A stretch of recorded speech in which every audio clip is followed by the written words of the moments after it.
Welcome to Money Hangout once again. In our weekly interaction with you, we try and address some essential issue and try and take your questions. This is brought to you by Birla Sun Life Mutual Fund and Value Research. Today we are back to basics. We are talking about something which is very basic and essential to mutual fund investing.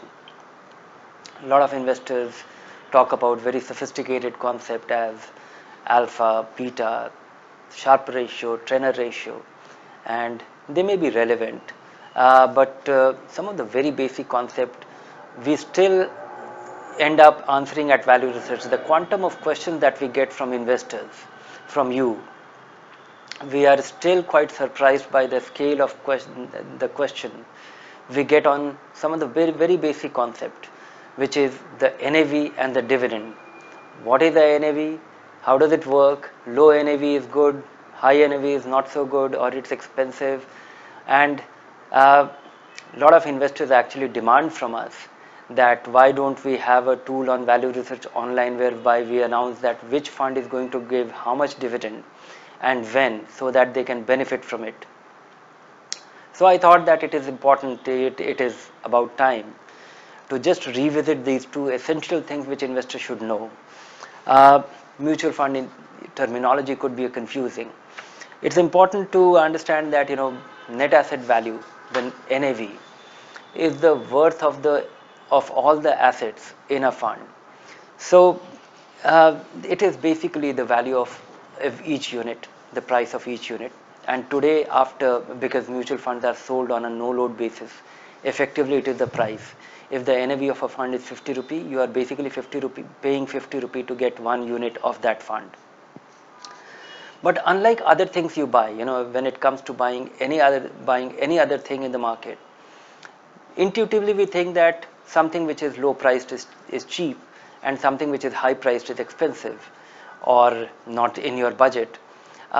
This particular concept doesn't work in mutual fund, and it is very difficult for investors to absorb this, to really make sense of it, that how can something be so high and still not cheap, because it could be a function of time. If you look at some of the older funds, some of the very old funds, their NAV, very recently we came across a fund whose NAV has crossed 1000 rupee, but that could well be just a function of time. In reality, low or high NAV is completely irrelevant, because if there are two funds with same portfolio, they both work the same way. So your investment of 1 lakh rupee in both the funds, one with a NAV of 10 rupee and another with a NAV of 500 rupee, won't make a difference, because if they are carrying the same portfolio and they grow by 20%, your 1 lakh rupee becomes 1,20,000 anyway, irrespective of one's NAV being 10. That 10 rupee NAV will become 12 rupees, and the 500 rupee NAV will become 600 rupee. In both cases, your 1 lakh rupee will become 1,20,000. It's as simple as this. It is basically the price you pay, and from there on, the growth that matters. Nothing else matters. So the only use of NAV of a mutual fund is to compare, its own past history, how it has done as compared to what was the level at different points. So it helps us compute the trailing return or the past return of the fund. And so the level of NAV in case of mutual fund doesn't matter. I thought this looks too simple a concept, but it is very hard to really absorb this, because this is very different from all other things that we buy. And going by the number of questions that we still get at Value Research online, I think we will have to keep reminding new investors about this concept, that level of NAV doesn't matter. The other thing is dividend. Dividend confuses people, confuses investors, and understandably so, because the first reference point for us is that we compare it with dividend from companies. When companies give dividend, it works like this: company makes profit, it pays taxes, and whatever is the shareholders' money left with the company, it decides to pay back to its shareholders a certain part of it or all of it, depending on its dividend policy or the company's need. So that when you get a dividend from a company, You know that the company is profitable, company is doing well, and now it has, people try and also make a comparison of whether the dividend has gone up, whether there has been an uninterrupted dividend, it has been doing well, has it improved. That is the notion which gets extended to mutual fund, but it is not so true, because you could be an investor in mutual fund at any point.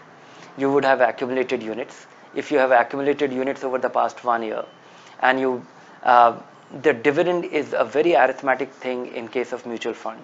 You have accumulated, it is just sharing of your own money, because mutual funds by its very design is completely realizable at any time. All open-end funds, you can take your money back anytime.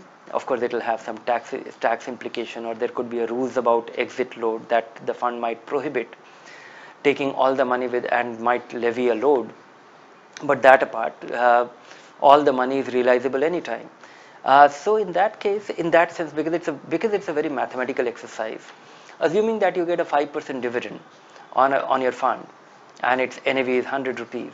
So all that happens is your 1 lakh rupees worth of investment, you get 5,000 rupees check, and the residual value of your investment immediately becomes, in fact, the very day the fund pays dividend, the worth becomes 95,000. So the arithmetic deduction of dividend from the worth of your investment actually doesn't make it a dividend. It is taking your own money back. Of course, that is true for even in companies, but in case of mutual fund, it is very purely arithmetic. In case of companies, it might signify something. So I don't think one should extend the understanding or perception of dividend uh, to mutual funds. There is absolutely no additional benefit of deriving a dividend. In fact, if you have a periodic withdrawal plan from a mutual fund at a time of your choosing and a quantum of your need, that which is called a systematic withdrawal plan, that is all there to it.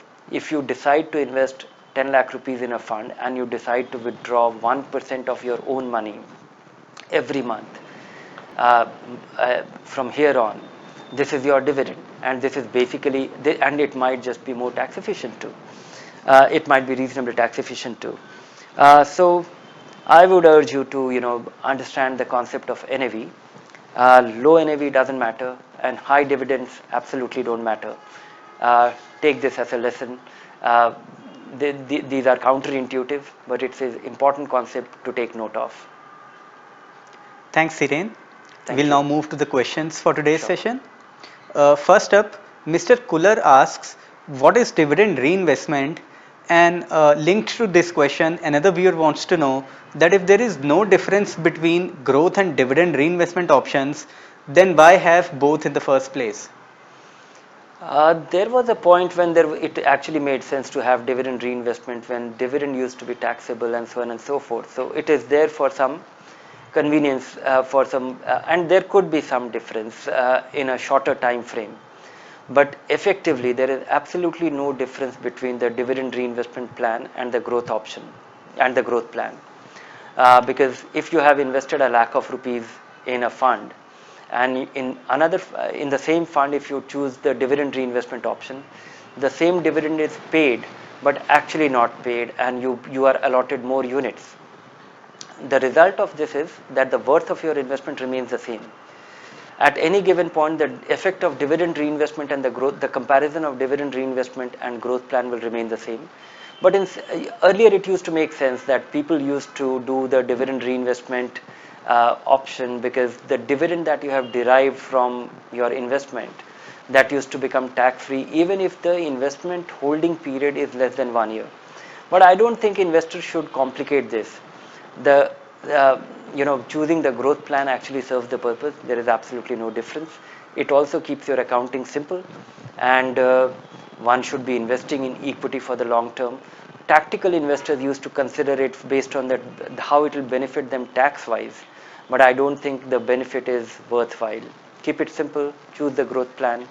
Dividend reinvestment, though, is the same. It just adds more accounting transaction to your account statement, which makes it cumbersome to understand. Moving on, Ashwin says that he has built a mutual fund portfolio via SIPs over the last 10 years, and it is worth about 1.6 crore rupees now. and he says that about half of this amount is the profits that he's earned over this period. Now he wants to know that given the size of this portfolio, should he look to book profits now, or stick to the plan about withdrawing according to goals only? Uh, One, congratulations. In this time period, you have accumulated something sizable. You are actually a demonstratable example of converting your small cash flows into a sizable capital. So congratulations once again.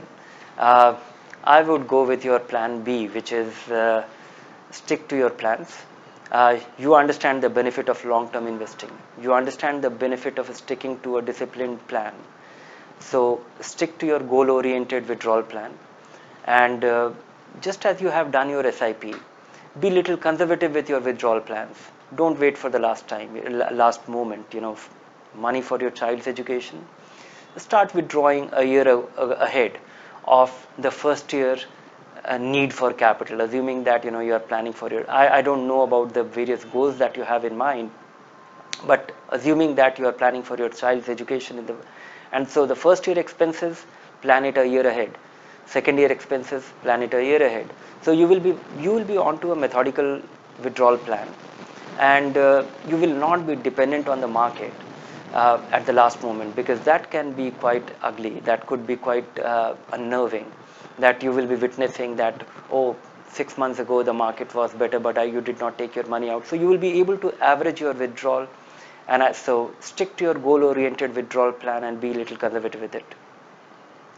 This next question comes from Ashok, who asks how much importance he should give to the expense ratio of a fund which is otherwise doing well.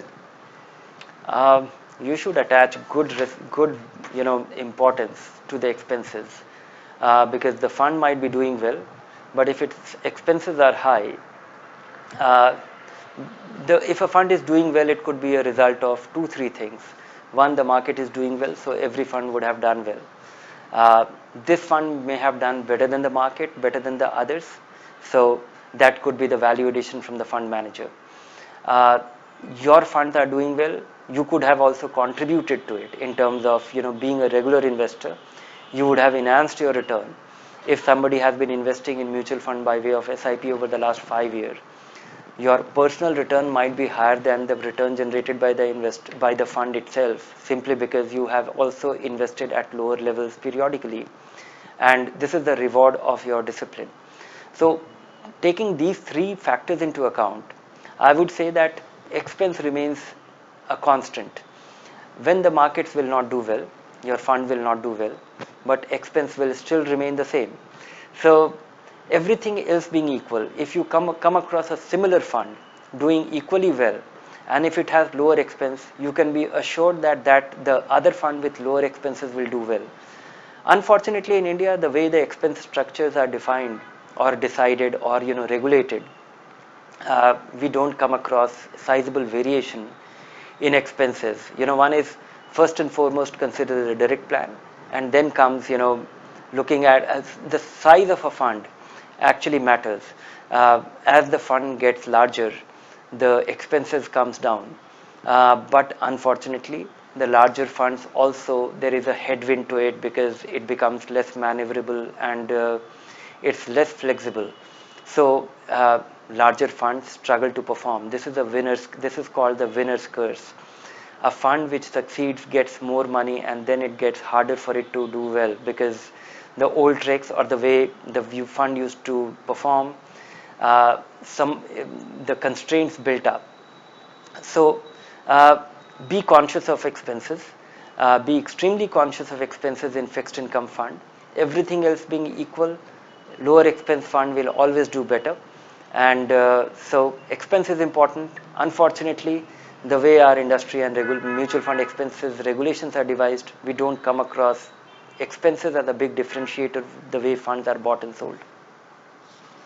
Next up, Ajaz asks if a lump sum investment in four balanced funds is a good plan for a retired person who does not get a pension. Investing in four balance fund is a good idea. Investing lump sum in four balance fund is not a good idea. Uh, The reason is that balanced funds are 75% equity, nearly 75% equity, though legally they are supposed to be 65% and more at all times to derive the benefit of equity tax treatment. Excuse me. So from that standpoint, something which is 75% equity, one should always average that investment. If it is your retirement benefit which you are going to invest, don't even think of investing lump sum, because if you invest your 20 lakh 50 lakh rupees in a balanced fund and the market goes down by assuming 20% in the next 1 year, this is a possibility which can never be ruled out. So there is a possibility that you will be completely you'll be so disturbed that this 20% decline in market will translate into 15% decline in your investment values. This will be quite unnerving.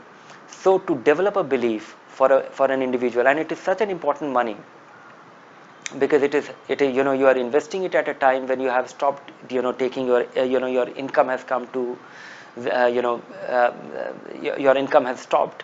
So from that standpoint, it is extremely important to manage your own mind, and managing your own mind, I think averaging is very important.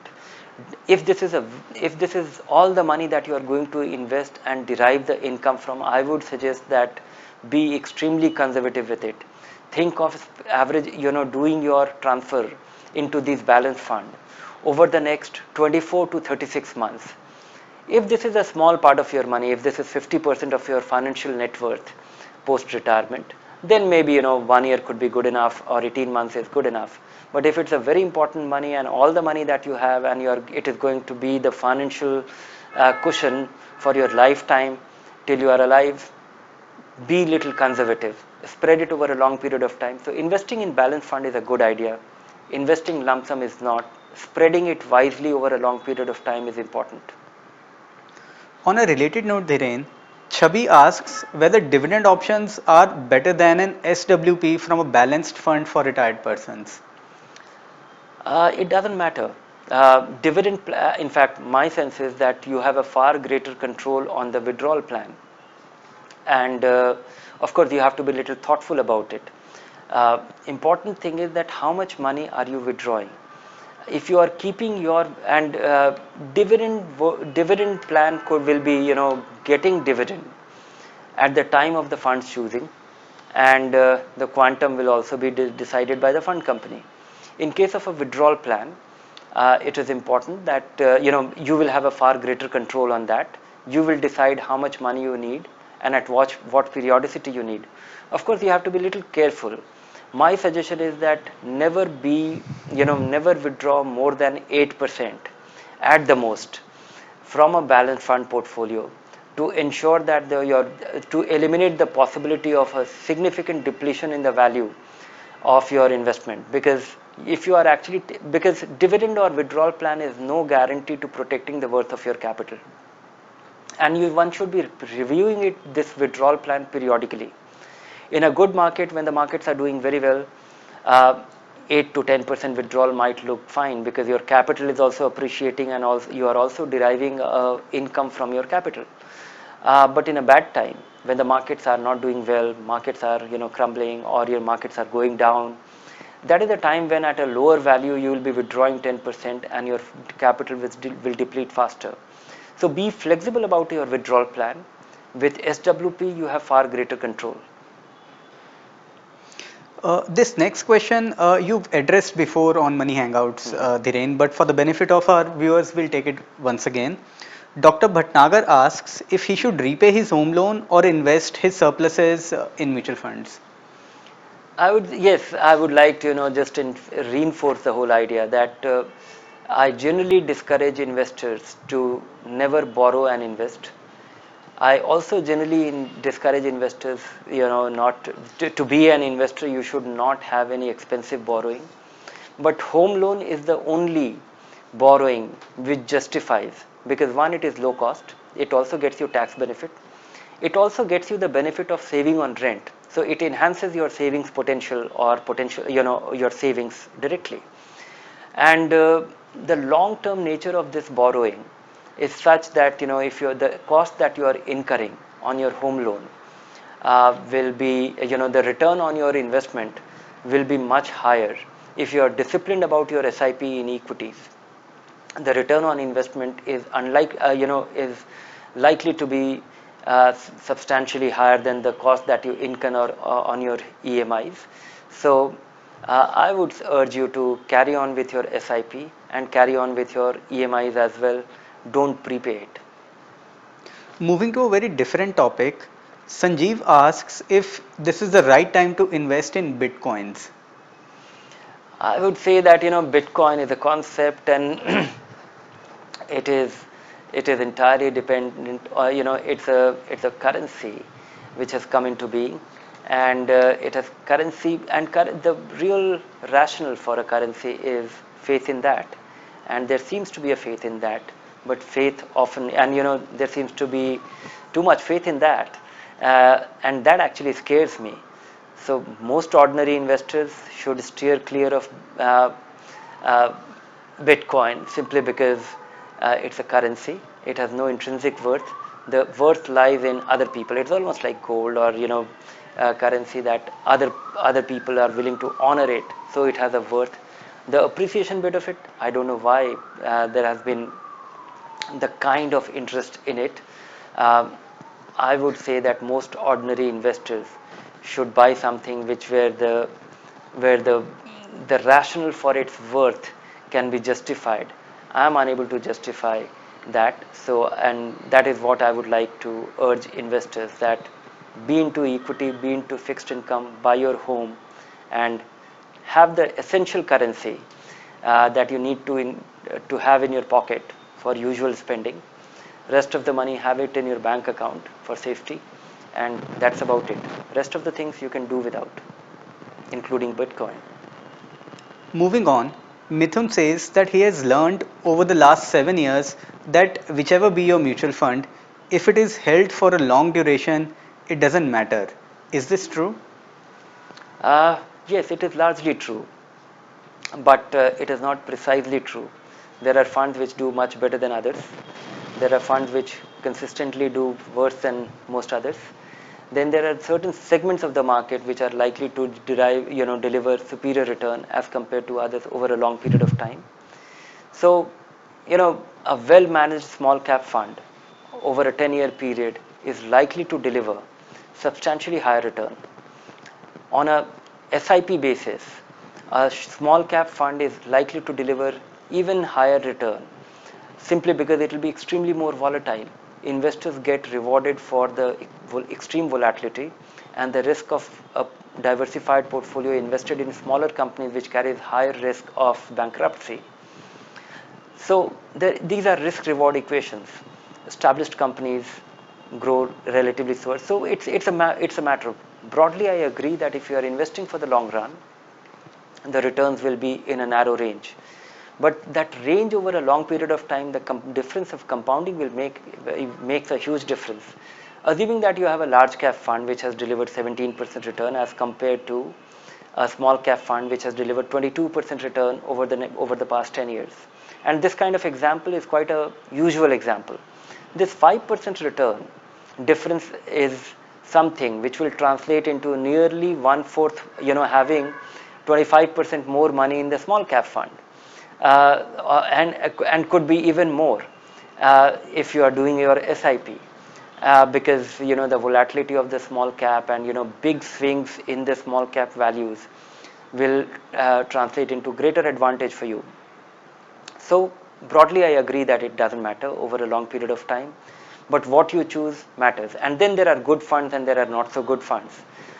We come across such situations all the time. The good funds, if somebody is, if you look at the multi-cap fund which is investing across the market, the range of return that we see over the past 10 years could be a difference of 10%, which will be very meaningful. Moving on, Hemant asks if star ratings are trustworthy. Star ratings are no guarantee, but they are a reasonable guidance in terms of how that fund has done against similar funds in their own category. Next up, Rohit says that his advisor is suggesting that he moves a certain percentage of his portfolio to liquid funds as the markets are at an all-time high. What should he do? He should ask himself the question that when does he need the money? And if he is an investor for the next 10 years, uh, he should do something about it, but not move all his money into liquid fund.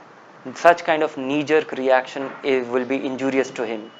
Nobody knew that the market will go up by 25% in the last, every year in the last 3 years, and we don't know. And I am not very sure the market will correct as everybody is anticipating, because there are two aspects to it. Markets look expensive. Market has gone up. A lot of companies are not improving their numbers, or their earning is not rising at the way the market price has gone up. But one thing has changed. Our market is, a lot of investors are pouring money in a very methodical manner, month after month, day after day. We have also new avenues of investors, large investors like EPFO, NPS, even FIIs. For FIIs, the domestic, the Indian market is an island of bright spot in a across the globe. So I don't think you need a variety of bad news to really scare investors out of. So there might be a correction, but moving all your money into a liquid fund will be a very bad idea. Think in terms of rebalancing your portfolio. Think in terms of deciding on a fixed income allocation, and assuming that you decide to move, have a 75% equity and 25% fixed income. Then what I suggest is, if you are still doing your SIP, first keep investing your new money into debt fund to the tune of 25% of your portfolio. That will amount to rebalancing. Stop investing new money, then see how much it is. So to rebalance, it is important that you set on an asset allocation and then do it periodically. And then every three months, 6 months, 8, because it's your old portfolio, the rebalancing will not have a great, tax implication. Maybe every year you change you realign your you rebalance your portfolio, you realign your portfolio to the asset allocation that you have set out to be. And you can do it with great ease by investing the new money either in fixed income or in equity, if it is a nominal difference. If it is a huge difference, then by all means, if the market goes up by another 15% from here on, maybe move a part of it. I would always urge investors not to behave in a knee-jerk way, because markets behaves that way. You should not add to benefit from it. We'll take one last question for today's session, Dhiren. Sure. Tapas says that his advisor asks him to invest in ULIPs and traditional plans even though he's covered by term insurance because he should have diversification. What should he do? He should stop meeting his advisor, and he should never, no investor should ever invest in a traditional plan or a ULIP plan if one has understood what mutual fund is for his investments, and one should always buy a term plan for his insurance need. These two things combined together will always provide him superior return with great flexibility and tax efficiency. So, an advisor who is insisting on ULIPs and traditional plans, he should stop meeting him. Extending this argument a little further, Dhiren, even within term insurance, would you recommend to our viewers to diversify, even though they should only be in term plans? One should, just in case, because insurance is a very critical need. But I would still say that, the reason why you should diversify, you should do one more thing, which is be extremely diligent with the disclosure while you are buying the policy. Be very clear about, all the things that, your current state of health. Be very rigorous with it, because many a times, you have all these claims issues which arises entirely because some information was not completely given. So yes, do these two things. If you are buying a large policy, then diversify. But more importantly, even with your one policy, if you are extremely diligent with, be very sincere with all your disclosures in while buying the policy about your age, about your health status. Be extremely rigorous with, the nominee's name, the description of it, your KYC details, and go through the elaborate health checkup. Don't try to hide anything while you are buying the policy, and that will be a greater insurance against any problem in your claim settlement. And of course, diversification always helps. Thanks, Hiren. Thank Any you. closing remarks? Yes, it's quite ironic that 25 years after setting up value research, today we are talking about the concept of high NAV. It doesn't matter, or low high dividend. Why it is not meaningful? But I think the good news is that there are a lot of investors who are still asking questions, and they will benefit from it. Take this lesson to you, take it to your heart, that this is counterintuitive. Low NAV doesn't matter, is not important, and high dividend is just not important. It doesn't matter when you are buying mutual fund. These two things, the concept that we see it in other aspects of our life, is not material. Thank you, Dhiren. Thank you. And thanks everyone for joining in. Do join us next week as we continue with the discussion on some of the basics of mutual fund investing.